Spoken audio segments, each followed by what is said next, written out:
নমস্কার প্রিয় পঞ্চম শ্রেণীর ছাত্রছাত্রীবৃন্দ, আজকের এই শিক্ষামূলক ক্লাসে তোমাদের সবাইকে জানাই আন্তরিক স্বাগত।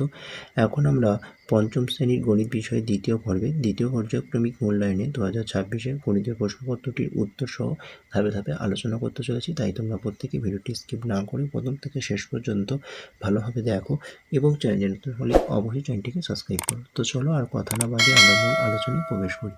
প্রথমে নাম্বার 1, প্রশ্নগুলির উত্তর দাও। 1 গুণ 8 সমান 8। প্রথম প্রশ্ন নাম্বার ক, লঘিষ্ঠ আকারে প্রকাশ করো 84/104। তো সঠিক উত্তর হবে 21/26।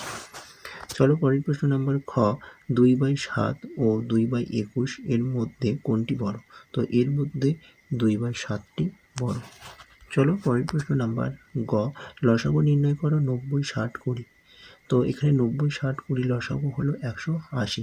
চলো পরের প্রশ্ন নাম্বার ঘ, 1/100 এবং 0.001 এর মধ্যে কোনটি বড়?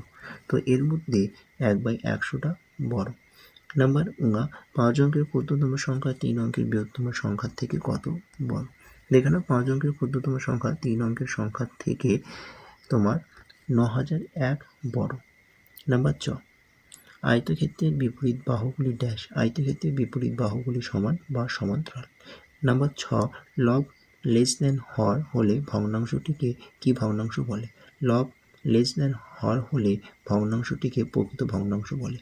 পরের প্রশ্ন নাম্বার বঙ্গীজ, 21কে কত বিয়োগ করলে 7 হয়? 21 থেকে 14 বিয়োগ করলে 7 হয়। নাম্বার 2, প্রশ্নগুলির উত্তর দাও। 2 গুণ 5 সমান 10। প্রথম প্রশ্ন নাম্বার ক, যদুবাবু একটি বাড়ি 7,80,250 টাকায় কিনেন। কিছুদিন পর ওই বাড়িটা তিনি 8,90,500 টাকায় বিক্রি করে দিলেন। বাড়িটা বিক্রি করে তিনি কত টাকা বেশি পেলেন? তো অঙ্কটা বিয়োগ হবে 8,90,500 বিয়োগ 7,80,250 বিয়োগ করলে হবে 1,10,250। তাহলে অতএব উত্তর লিখব যে বাড়িটি বিক্রি করে তিনি 1,10,250 টাকা বেশি পেলেন। পরের প্রশ্ন নাম্বার খ, একটি চাকরি পরীক্ষার জন্য 5,125 জন প্রার্থী এসেছে। একটি ঘরে 25 জন করে বসতে দেওয়া হলে মোট কতগুলি ঘর লাগবে? তাহলে 25 দিয়ে 5,125টাকে ভাগ করতে হবে। তো ভাগ করলে হবে তোমার 205। তাহলে অতএব উত্তর লিখব যে মোট 205টি ঘর লাগবে।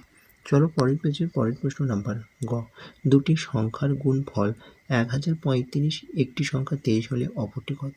তাহলে 23 সংখ্যা দিয়ে 1035টাকে ভাগ করতে হবে। তো ভাগ করলে এখানে সঠিক উত্তর হবে 45। তাহলে অতএব উত্তর লিখব যে অপরটি অর্থাৎ অপর সংখ্যাটি হলো 45। পরের প্রশ্ন নাম্বার ঘ, একটি চৌবাচ্চায় 1/4 অংশ তুমি 1/8 অংশ তোমার দাদা জল দিয়ে ভর্তি করেছ। এখন চৌবাচ্চায় কত অংশ ফাঁকা আছে? তো এটা প্রশ্নের মান তোমরা নয়, এটা বাদ। দেখে নাও, আমি ও আমার দাদা ভর্তি করলাম চৌবাচ্চা 1/4 যোগ 1/8 যোগ করলে হবে 3/8 অংশ। ফাঁকা আছে চৌবাচ্চায় 1 বিয়োগ 3/8 বিয়োগ করলে হবে 5/8 অংশ। চলো পরের প্রশ্ন নাম্বার 19, 3টি ঘন্টা একসঙ্গে বাজার পর যথাক্রমে 15, 20, 30 মিনিট অন্তর বাজে।